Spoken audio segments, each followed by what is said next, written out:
and find f dash x. So this is the derivative.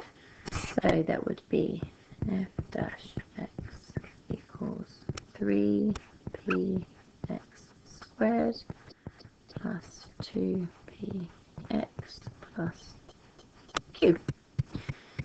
Okay, that's 2 marks. B. Given that f dash x is greater than or equal to 0, show that blah blah. Alright, so looking at this kind of expression, we can see that it is a quadratic. That they've told us this quadratic is greater than or equal to 0. Now what that means is that we've got different types of quadratics. You could have them looking like this, looking like this, or looking like this. Now if our quadratic has to be greater than or equal to 0, it means that our graph has to be one of these two, because this quadratic has values underneath the x-axis which doesn't satisfy the fact it has to be greater than or equal to 0. So we're looking at one of these two situations. So we're looking at the graph touching just once or not at all. Now, just the very fact that we're looking at the nature of this situation should remind us that we're looking at the discriminant. Oops. Okay, so the discriminant is given by b squared minus 4ac. We know that for this situation here, that discriminant is equal to 0, and for this situation here, it is less than 0.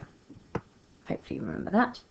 So first of all, let's find an expression for the discriminant. So looking back up here, it's a bit messy but here. So A is 3p, B is 2p, and C is q. You're happy with that? So then, oops, we're going to put that into the expression. So b squared would be 2p squared minus 4 times 3p times q. That's 4p squared minus 12p q. And we just said it has to be either equal to 0 or less than 0.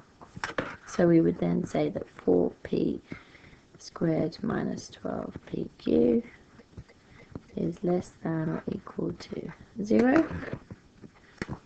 So, oops, sorry, oops. Oh Lord.